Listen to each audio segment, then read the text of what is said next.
우리는 지난주에 담임 목사님 설교를 통해서 제자로서의 삶에 대해서 들었습니다. 자기를 부인하고 자기 십자가를 지고 예수님을 따르는 삶, 그것이었습니다. 마태복음 16장 24절 말씀을 제가 읽겠습니다. 이에 예수께서 제자들에게 이르시되 누구든지 나를 따라오려거든 자기를 부인하고 자기 십자가를 지고 나를 따를 것이니라.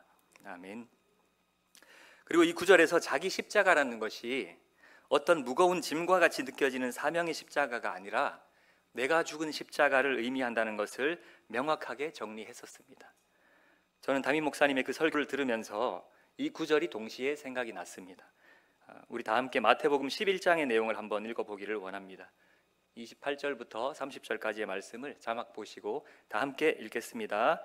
수고하고 무거운 짐진 자들아 다 내게로 오라. 내가 너희를 쉬게 하리라. 나는 마음이 온유하고 겸손하니 나의 멍에를 메고 내게 배우라.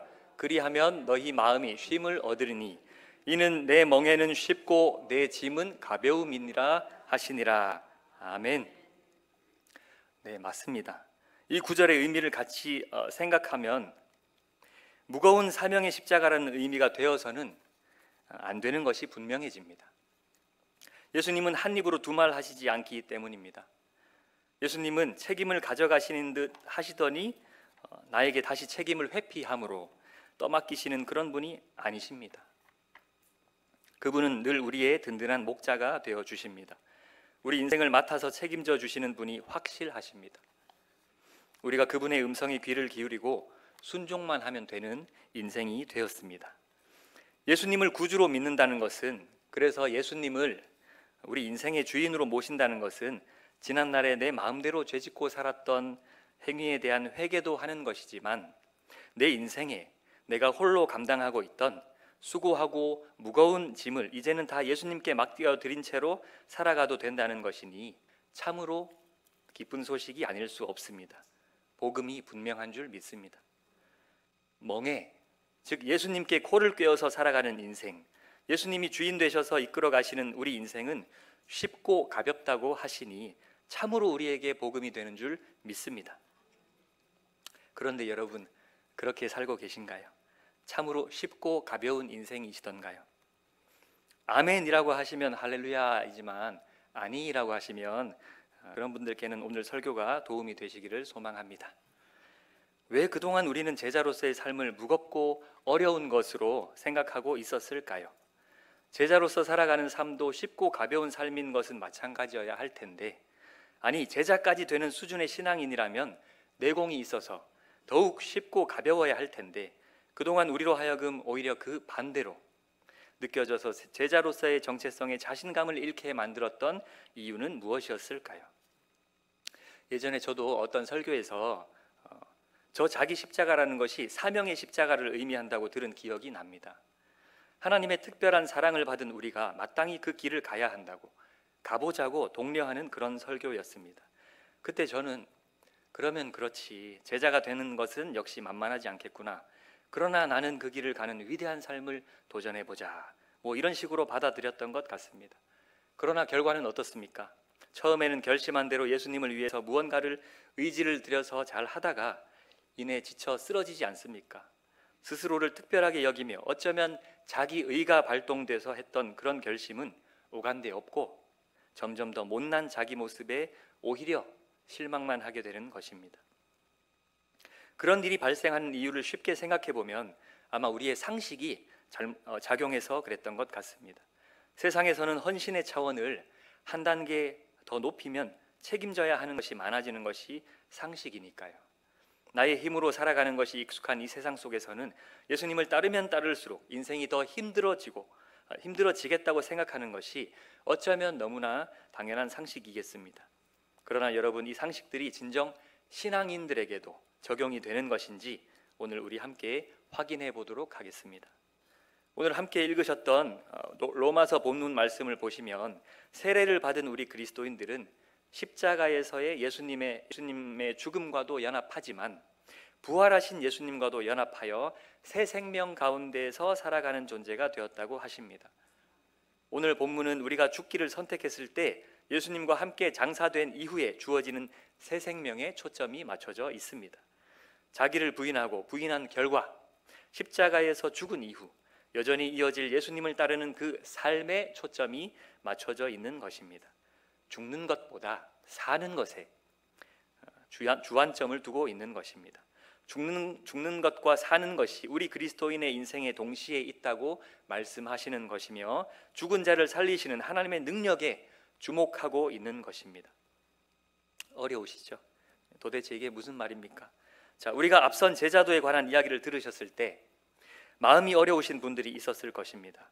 자기 부인이 도대체 무슨 의미인지 손에 잡히지 않는 분들도 있을 것입니다. 그냥 내 성격을 다 참고 살라는 말인가? 늘 수동적인 자세로 죽은 듯이 삼가 조심하며 지내라는 말인가? 시체처럼 살면 되는 것인가? 그렇게 안 사라지던데? 언젠가는 폭발해서 다 도루묵이 되던데? 이렇게 생각하실 분들이 있을 것 같습니다. 제가 그랬습니다. 그러면서 자기 부인이라는 것 자체가 거북하고 또 부담으로 지시는 분도 있으실 것입니다. 자기 죽은 십자가를 지는 삶을 유지하는 것이 자유함과는 거리가 먼 생활이라 그건 오히려 지옥 같은 종교 생활이 아닌가 하고 반문하는 분이 있을지도 모르겠습니다. 제가 이 궁금증을 해소해 드리려고 하는 것입니다. 도대체 자기 부인이란 무엇인가? 죽으면 죽었지, 죽은 채로 살아야 하는 것은 또 무슨 말인가? 또 오늘 본문에서는 죽으면 살아난다고 하는데 도대체 어디까지 죽이고 무엇을 죽이고 어떻게 살라는 말인지, 진짜 쉽고 가벼운 인생이 있는 것인지 납득이 안 가시는 분들이 계실 줄 믿습니다. 그런 분들을 위해서 이 모든 질문들에 명쾌하게 답변 드릴 수 있는 제가 정리한 해답을 공유해 드리고자 합니다. 기대되십니까? 본격적으로 들어가 보겠습니다. 이것을 위해서 먼저 브레넌 매닝이라는 영성신학자가 쓰신 책의 내용을 인용할 필요가 있겠습니다. 거짓 자아가 치명적으로 위험한 이유와 거기서 벗어나는 방법이라는 주제로 글을 제가 읽어드리겠습니다. 이 땅의 수많은 그리스도인들이 사탄이 사용하는 최고의 심리적 무기에 무너지고 있다. 무기의 이름은 낮은 자존감이다. 즉 밑바닥 수준의 열등감, 자괴감, 못난 기분이다.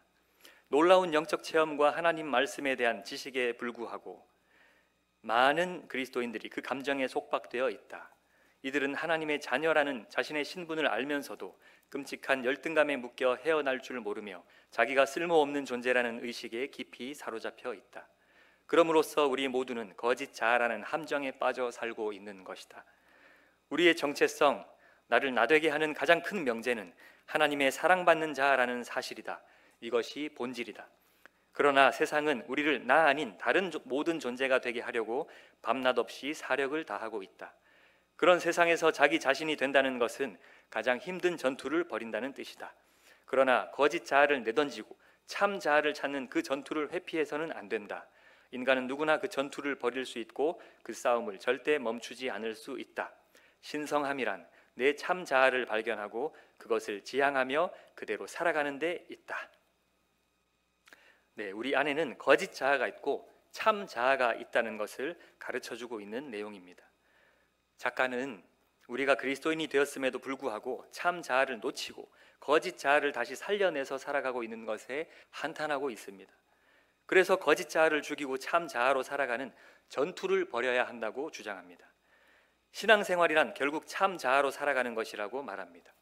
조금 더 읽어보겠습니다. 거짓 자아는 갖가지 이유를 대며 하나님과의 연합을 방해한다. 이 점이야말로 우리가 거짓 자아를 조심해야 하며 그것을 뽑아내버려야 하는 이유다. 거짓 자아는 위험한 위장의 명수다. 하나님과 친해지는 데 반드시 필요한 노력과 금욕과 훈련에 저항하는 그것은 거짓 자아의 게으른 일면이다. 거짓 자아는 이런 식의 합리화를 부추긴다. 내 일이 곧 기도야. 나는 너무 바빠. 게다가 기도란 저절로 우러나는 것이어야 돼. 그러니 나는 성령의 감동이 있을 때만 기도할 거야. 거짓 자아의 이런 옹색한 변명은 우리를 현상 유지에 급급하게 한다. 자신이 종종 비현실 세계 속에 살고 하나님과의 관계를 소홀히 여기며 헛된 야망에 쫓긴다는 것, 그것을 겸손히 인정하는 일이야말로 내 가식적 이미지를 허무는 첫 일격이다. 거짓 자아를 빤히 노려보려는 정직한 각오가 있을 때 자기 기만의 강철 뚜껑은 폭파된다. 네, 저자는 우리가 자기 죽은 십자가를 지고 살아가는 일이 얼마나 어려운 일인지를 잘 알고 있고, 또 우리가 거짓 자아의 정체를 분명하게 분별할 수 있을 때 그 자기를 부인하고 자기 십자가를 지고 예수님을 따르는 이 제자도가 가능하다고 알려주고 있습니다. 이어서 참 자아에 대해서 설명하는 내용도 읽어드리겠습니다. 거짓 자아는 과거의 성취와 타인의 아첨에서 정체를 얻었지만, 참 자아는 자신이 사랑받는 자라는 사실에서 정체를 확인한다. 핵심은 이것이다. 나의 인격적 가치의 성분을 주님께, 그리고 나를 향한 그분의 엄청난 사랑에 두는 것이다. 나 자신에 대한 정의를 하나님께 사랑받는 자로 완전히 바꿔야 한다. 나의 가치를 구성하는 것은 나를 향한 하나님의 사랑과 택하심이다. 그것을 받아들여야 한다. 그것을 내 인생의 가장 중요한 점으로 삼을 때 진정한 평강이 찾아온다. 하나님은 자신과의 연합을 위해 우리를 지으셨다. 이것이 우리 인생 본연의 목표다. 자신이 사랑받는 존재임을 알고 사는 삶이야말로 그리스도인의 삶의 회전축이다. 사랑받는 자, 이것이 곧 우리의 정체요, 실존의 핵심이다. 부디 거짓 자아에서 벗어나시라. 당신의 정체는 사랑받는 자요, 새 이름을 받은 자라는 사실을 결코 잊지 말기를 바란다. 네, 우리가 십자가를 통과하고 나서 새로운 정체성을 가지게 되었고 새 이름을 받았습니다. 우리 옆 사람에게 축복해 보실까요? 당신의 이름은 하나님의 사랑받는 자입니다. 아멘. 네, 사랑받는 자이십니다. 들으신 내용처럼 우리는 거짓 자아와 참 자아의 개념에 대해서 알아야 했습니다. 이것을 명확하게 구분할 수 있어야 했습니다. 우리 내면에서 일어나고 있는 생각들과 감정들에 있어서 스스로가 분별할 수 있어야 했습니다. 그래야 내가 죽은 십자가를 지고 계속해서 예수님을 따르는 그 전투에서 승리할 수 있는 것입니다. 나의 거짓 자아는 어떤 모습이고 나의 참 자아는 어떤 모습인지에 대한 지식이 있어야 했다는 말씀입니다. 저는 제 안에 거짓 자아에 대해서 연구를 참 많이 했습니다. 제가 10살 때 이런 일이 있었습니다. 10살 때 이제 학교에서 처음으로 이제 3학년 2학기 때 반장을 하게 됐는데, 생일 때 제 친한 친구 2명을 집으로 불렀습니다. 생일 축하를 파티를 하려고 불렀는데 집에서 뭐 원래 하던 것처럼 열심히 까불었습니다. 근데 이 친구가 하는 말이 너 이중인격자다 그러는 거예요. 제가 죄책감을 받았습니다. 내가 학교에서는 완전 범생이었는데 집에 와서 이렇게 까불고 있으니까 이거 뭔가 잘못하고 있는 건가 보다. 나는 이중인격자, 나는 죄인인가 보다. 뭐 그 생각을 하게 됐습니다. 그때부터 저는 제 자아에 대해서 한 30년 넘게 탐구해 왔습니다. 그래서 여러분들의 이해를 도와드리기 위해서 제 이야기를 조금 하겠습니다. 간증입니다. 저는 청소년기 때 제가 다른 사람에게 어떤 이미지로 비춰지는지 관심이 많았습니다. 제가 볼 때 저라는 사람이 집에서의 모습이 다르고 학교에서의 모습이 다르고 또 교회에서의 모습이 다 달랐기 때문에 저도 제가 어떤 사람인지 잘 몰랐던 시기였습니다. 저는 이제 대구 출신이니까 경상도 남자니까 남자다워져야 될 것 같아서 이소룡 몸매를 만들기 위해서 운동도 하고, 동방예의지국에서 살고 있다고 국민학교 때 계속 얘기를 하니까 예의가 바른 사람이어야 될 것 같아서 얌전하게 얌전을 떨었고, 또 여학생들 당시에 이제 청소년이니까 여학생들 보기에는 좀 멋있어야 될 것 같아서 머리에 뭐 헤어 제품들도 바르고 또 뭐 미술부 활동도 하고 축제도 하고 뭐 그렇게 지냈습니다. 학생이니까 또 모범생이면 좋을 것 같아서 공부도 충실히 하고, 부모님 열심히 사시는 거 보면서 자랐으니까 착하게 살아야 될 것 같아서 착한 척하고, 또 형이니까 또 듬직한 척하고, 네, 등등등 그런 식으로 제 자아를 형성하게 하는 요인, 뭐 형제 관계가 어떤 거, 또 내가 만나는 사람이 어떤 거, 이런 것들, 주변 사람들이 나를 보는 평가가 어떤 것, 기대치가 어떤 것, 이런 요인들, 그런 것들에 맞춰서 많은 생각들이 있었습니다. 특별히 저는 스스로가 내성적 성격의 사람인지 아니면 외향적 성격의 사람인지를 알아서 그에 걸맞게 살아가야겠다는 집착이 있었습니다. 그 10살 때 그 사건 때문에 트라우마가 생겼어요. 나는 까불이인가 범생인가. 문제는 도대체 내가 내성적인 성격인지 외향적인 성격인지 구분이 저 스스로가 전혀 잘 안 간다는 사실이었습니다. 그래서 저는 다른 사람들이 나를 어떻게 보는지에 대해서 듣는 것이 좋았고, 그래서 물어보고 때로는 거기에 걸맞게 맞춰주면서 살기도 했던 것 같습니다. 아니 대부분 사람들의 기대에 맞춰서 살았던 것 같습니다. 집에서는 분명히 까불이인데 학교에서는 어쩌다 착실한 이제 반장님이 되어 있었고, 교회에서는 스타트부터 고등부 들어갈 때부터 말수가 없었다 보니까 이상하게 제가 조용한 사람으로 낙인이 되어서 도저히 외향적으로 살아갈 용기가 안 나는 것이었습니다. 갑자기 제가 외향적으로 굴면 이상하게 보일 것 같아서 얼마나 끼를 참고 살았는지 아직도 기억이 생생합니다. 친구들끼리 이렇게 막 재밌는 멘트를 치면 제가 끼어들어서 하면 엄청 빵 터질 것 같은데 못 하는 거예요. 이거 하면 이상한 사람 취급당할 것 같아서 꾹 참고 억울한 시절이 있었습니다. 그런데 그렇게 저는 제가 내성적으로 평가되는 게 싫어서 대학을 가면서 20살 넘어서 이제 서울로 혼자 아무 연고도 없는, 가족도 친척도 아무도 없는 곳으로 대학을 가면서 이미지 세탁을 시도했습니다. 성공했습니다. 선배들만 보면 100m 앞에서도 인사를 하고 밥을 얻어먹고 그런 자취생 신입생이었습니다.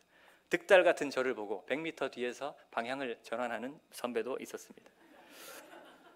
과 대표도 하고 교수님들, 선배님들, 동기들 할 것 없이 부지런히 만나고 다녔던 저는 요즘 말로 핵인싸였습니다.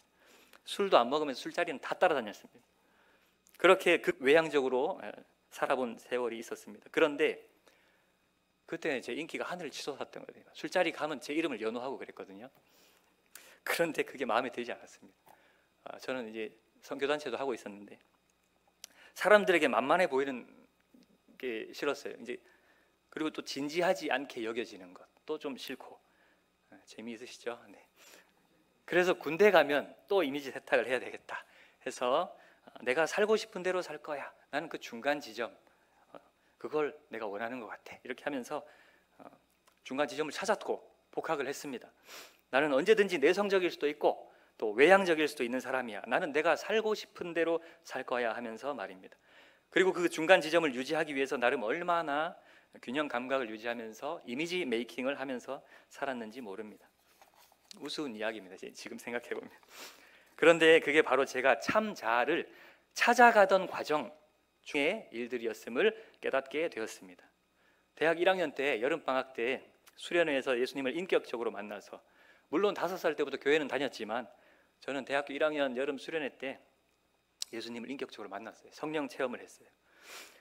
그리고 구원받고 자유함을 누리던 저였습니다. 제 안에 내주해 계신 성령님께서 그런 갈등과 고민 속에서 제가 참 자아로 살아갈 용기를 점차 주신 것이었다는 제 나름의 해석이 있습니다. 대학 때 1학년 때 만나고 나니까 제 마음에, 그 이미지 메이킹을 하고 있는 제 마음에 너답게 살아, 너답게 살아, 네가 원하는 대로 살아, 이런 음성들이 저를 만들어 왔던 것 같습니다. 하나님이 원하시면 저는 언제든지 조용할 수도 있고 또 언제든지 나댈 수도 있는 그런 사람이 되어 있었던 것 같습니다. 그러면서 스스로가 어떤 이미지로 비치고 있는지에 대해서 이제 관심도 사라졌던 것 같고, 저는 그렇게 거짓 자아의 틀 안에서 벗어날 수 있었습니다. 거짓 자아의 형성이라는 그 모든 인위적인 작업들을 내려놓고 저는 더 이상은 사람들 평가에 연연해하지 않으며 하나님 앞에서만 살아보기로 해서 여기까지 와 있습니다. 하나님의 사랑받는 자라는 자의식으로 한결같이 살아내기 위해서 노력했던 것 같습니다. 진정 하나님 안에서만 살아가는 견고한 믿음 생활로의 성장이 제게는 그런 스토리로 발전되어서 여기까지 와 있습니다. 40대 초반인 저는 이제 더 이상 제가 어떤 성격인지도 별로 관심이 없습니다. 성격 유형 검사를 해도 그런가 보다 하지 제가 거기에 맞춰서 살려고도 하지 않습니다. 검사할 때마다 다르게 나오더라고요. 하나님이 원하시는 그 어떤 모습으로도 살 수 있다고 믿습니다. 조용히 하고 싶어도 말을 해야, 지금처럼 이렇게 말을 해야 되는 상황에서는 또 말을 하고, 떠들고 싶어도 조용히 하라 그러면 조용히 하고, 그렇게 살 수 있습니다. 저는 하나님이 무엇을 원하시는지만 중요한 사람이 되어 있습니다. 하나님이 보내신 공동체 안에서 제 역할을 다하는 것에만 관심이 있습니다. 마치 저희 집에 자의식이 아직 형성이 덜 된 부모밖에 모르는 변화무쌍한 성격의 아기 예레처럼 말입니다. 우리 만 3살 안 되는 예레는 자유한 것 같아요. 그냥 구원받은 것 같아요. 이런 제가 앞서 소개한 그 작가의 글을 접하다가 너무 놀랍고 공감이 되는 부분이 있었습니다. 그래서 조금만 더 소개해 드리겠습니다. 제 이야기가 이해에 도움이 되실 것입니다. 참 자아가 어떤 모습인지 더욱 잘 설명해 주고 있습니다. 어린아이의 모습을 되찾지 않는 한 우리는 내면의 자아의식을 가질 수 없고, 그리하여 점차 거짓 자아가 진짜 우리처럼 되어버린다. 그러므로 나의 내면의 아이를 최대한 잘 알아서 자신의 사랑스럽고 소중한 일부로 끌어안는 것이 중요하다. 어린아이의 긍정적 특성, 열린 마음, 믿고 의지하는 태도, 쾌활함, 단순성, 감정의 민감함 등이 있을 때 우리는 참신한 아이디어, 비영리적인 헌신, 예기치 못한 성령의 역사, 모험적 성장의 기회 등에 마음을 닫아버리지 않을 수 있다. 어린아이처럼 자기를 의식하지 않는 사람은 병적인 성찰, 끝없는 자기 분석, 영적 완벽주의, 파멸적 자아 도취에 빠지지 않는다.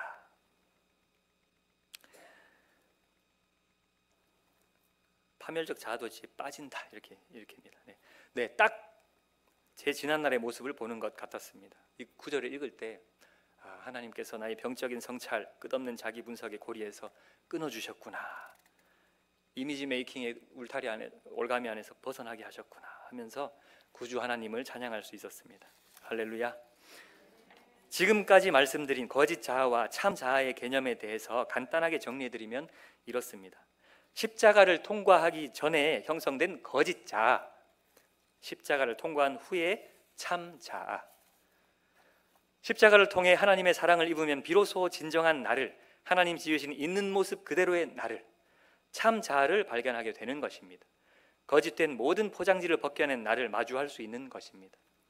나에 대한 관심과 나를 향한 시끄러운 소리들을 모두 다 잠재우고 하나님과 독대하는 그 고요함 중에 내가 아기였을 때 부모님이 나를 부르던 그 사랑스러운 목소리 같은 하나님의 음성이 비로소 들릴 것이고, 바로 그때 그 음성에 반응하고 있는 내가 바로 나의 참 자아인 것입니다.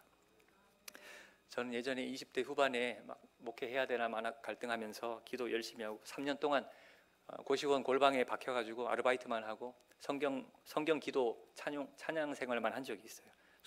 수도사처럼 살아봤습니다. 목회하기 전에 저부터 준비돼야 될 것 같아서. 근데 그때 최고 정점에 어느 날 기도하는 날, 그러니까 하나님, 저는 오늘 24시간 내내 사랑만 하고 살고 싶어요. 사랑받는 자답게만 살고 싶어요. 그렇게 기도하면서 매일을 도전했는데 어느 날 밤 12시가 넘어서 내가 성공했다 하는 느낌이 드는 거예요. 오늘 하루는 마음으로도 생각으로도 사랑 아닌 걸 해본 적이 없는데, 이 생각이 들면서 너무 황홀해서 옥상으로 올라가서 고시원 옥상에서 막 찬양하면서 막 기도했던 적이 있습니다. 그때 신비한 체험을 했는데 하나님의 음성이 들렸습니다. 맹가이, 이렇게 부르는 거예요. 하나님이.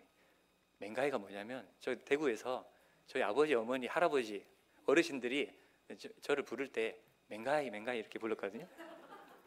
근데 아기 때, 제가 예래만한 아기 때 그 부모님, 그 어르신들이 부르는 그거였어요. 맹가이 이렇게 부르는데 제가 아기가 된 거예요. 하나님 품에 안겨 있는 그 황홀함을, 그걸 느꼈어요. 그 평안함, 놀라운 평안함, 그 아빠 품에 안겨 있는 그 안락함, 평안, 기쁨. 내가 아기가 됐구나. 근데 제가 이 글들을 읽다가 와, 제 얘기다 하는 생각이 들었던 거예요. 그래서 오늘 꼭 나누고 싶었습니다. 그것이 나의 참 자아입니다. 우리 모두는 아무리 장성한 분량에 이르렀다고 해도 다 하나님 아버지의 자녀들입니다. 우리가 죄 많은 내 거짓 자아를 부정함으로 내 거짓 자아는 없어지고, 또한 하나님의 용서라는 감격이 너무 커서 그 감격 안에서 나라는 것은 잊어버리게 되는 사건이 바로 저 십자가 위에서 일어납니다. 예수님과 함께 십자가에서 죽어진 것은 바로 내 거짓 자아인 것입니다. 그리고 그렇게 하나님만 크게 보이며 내 자아로부터 자유해지는 경험을 하는데, 그것을 구원의 내용이라고 할 수 있겠습니다. 십자가를 통과하고 하나님 앞에서 하나님의 사랑을 받고 있는 나라는 참 자아만 남은 상태, 그리하여 나의 참 자아를 발견, 인식하는 그것을 우리는 구원받는다고 표현할 수 있겠습니다. 그 참 자아로 살아가는 것을 부활 인생이라고도 표현할 수 있는 것입니다. 그 구원받은 모습 그대로 삶을 지속하라는 것이 바로 제자로서의 삶, 그리스도인으로서의 삶이라는 말씀입니다. 그러면 삶은 충분히 가볍고 쉬울 수 있다는 것입니다. 네, 부활 인생은 반드시 기뻐야 하는 것입니다. 아무 걱정 근심 없는, 부모와 함께라면 아무것도 두렵지 않은 아기 같은 그 참 자아로 살아가는 인생이 바로 부활 인생인 것입니다. 그리고 부활 인생의 주인은 우리 스스로가 아니라, 발견한 나의 참 자아가 아니라 날 구원하신 예수님입니다. 아멘이십니까? 네. 그렇다면 무엇이든 예수님께 여쭤보고 그렇게 사랑의 교제를 나누면서 살아가시면 되는 것입니다. 그러면 판단과 결정은 주님께서 해주시니 나는 그저 순종만 하면 되는 것이니 충분히 쉽고 가벼운 인생이 될 수 있는 것입니다. 성도 여러분, 거짓 자아는 억누른다고 눌러지는 것도 아니고, 거짓 자아로는 잘 살아보려고 하면 할수록 인생에 문제만 더 생기고 더 꼬이기만 하는 것입니다. 우리가 십자가를 통과했다면 거짓 자아를 더 이상 기억할 필요도 없고 절대 다시 살려내서는 안 되겠습니다. 우리의 참 자아라는 것은 스스로 사는 존재가 아니라 아기와 같아서 반드시 의존할 대상이신 아버지 하나님이 필요하다는 것을 꼭 기억하시기를 바랍니다. 이 삶의 비결만 아신다면 우리가 인생을 힘써 살아내는 것이 얼마나 필요한지요, 우리가 무엇이 죽은 것이고 무엇으로 살아야 하는지를 구분할 수 있다면 이 땅에서 수명이 남아있는 동안 정말 적극적으로 살아낼 수도 있는 것입니다. 구분이 안 되니까 거짓 자아도 참 자아도 모두 다 죽이고 살면서 힘들었던 것입니다. 감정 자체는 나쁜 것이 아닙니다. 그런데 모든 감정을 다 죽이고 살게 되니까 또 부지런히 사랑할 수 있는데 내가 어떻게 섬겨야 될지 막 마음이 요동치고 있는데 확신이 없으니까 안 하는 것입니다. 지식이 확신을 돕는데 우리가 그동안 놓친 성령님의 음성이 얼마나 많습니까? 예수님의 제자인 우리는 참 자아로 적극 살 줄 알아야 하겠습니다. 오늘 말씀드린 이 참 자아, 부활 인생, 새 생명은 어떻게 사는지에 대한 지식이 여러분들에게 도움이 되시기를 바랍니다. 우리가 적극 살아가지 않으면 이 세상에 누가 적극 살아갑니까? 이 세상을 변화시킬 자들이 바로 우리가 아니겠습니까? 예수 믿는 우리들이 세상을 변화시킬 수 있습니다. 바로 우리가 부활 인생을 열심히 살아갈 존재들입니다. 어쩌면 예수 믿고 나서의 내 모습이 낯설고 어색할 수도 있지만 용기를 내셔야 합니다. 그것이 그저 나도 기억하지 못하는 아주 어린 시절에 내 잃어버린 모습일지도 모릅니다. 그냥 용기를 내어서 우리 마음에 살고 계시는 주님께서 마음 주시는 대로 힘써 해맑게 용기 내서 살아보십시오. 그것이 성령을 소멸하지 않는 방법일지도 모른다는 말씀입니다. 나를 사랑하시는 하나님에 대한 믿음을 놓치지 마십시오. 뻔뻔해지십시오. 설교를 마무리하려고 합니다. 제자도를 설명한 16장 24절 다음에 나오는 25절에서 예수님은 이렇게 말씀하십니다. 함께 읽겠습니다. 누구든지 제 목숨을 구원하고자 하면 잃을 것이요 누구든지 나를 위하여 제 목숨을 잃으면 찾으리라. 아멘. 진정 참 자아를 찾은 사람들은 자아에 몰두하지 않습니다. 자아에 관심을 두기보다 나를 참되게 하시는 하나님께 관심이 있는 존재가 되어야 진짜 참 자아로 살아가는 자입니다. 교회를 다녀도 하나님의 사랑을 온전히 믿지 못해서 인생을 스스로의 힘으로 살도록 부추기는 거짓 자아로는 자기 목숨을 지키기 위해 인간적인 힘으로 애를 쓰다가 결국 죽을 운명인 것이지만, 세상과 나는 온데간데 없고 오직 나를 사랑하시는 내 앞에 하나님만 보이는 이 참 자아로 살아가는 사람들은 주님의 뜻이라면 사랑하는 주님을 위해 목숨까지도 아끼지 않을 용기가 있을 것이고, 또한 그런 자녀를 사랑하시는 하나님이 살리시어 제자인 것이 증명되는 기적을 경험할 수 있다고 하십니다. 예수님을 다시 살리신 아버지 하나님이 제자인 우리에게도 그렇게 해주신다고 약속하십니다. 여러분, 더 이상 무엇을 망설이십니까? 이제 생명 다해서 제자답게 살아가십시오. 남은 인생 후회 없이 살아보십시오. 그 삶은 결코 무겁고 어렵지 않을 것입니다. 신앙인은 나의 힘만으로 살아가는 인생이 아닙니다. 주님이 책임을 지워주셨다면 그 책임의 자리에 맞춰서 전능하신 우리 하나님이 능력을 더 부어주실 것입니다. 이것까지 믿고 나아가십시오. 우리를 불러주신 하나님이 우리에게 일을 행하실 것입니다. 이스라엘 민족들이 가나안 땅으로 가기 위해 요단강을 믿음으로 건너기 시작할 때 물이 갈라져서 쉽게 건넌 것처럼 말입니다. 하나님의 부르심과 우리의 순종이라는 반응에는 신비한 원리, 비밀이 숨겨져 있다는 것을 믿으시고 경험해 보시는 그래서 늘 기쁨과 환희 속에서 찬양하며 살아가시는 저와 여러분들이시기를 부탁드립니다.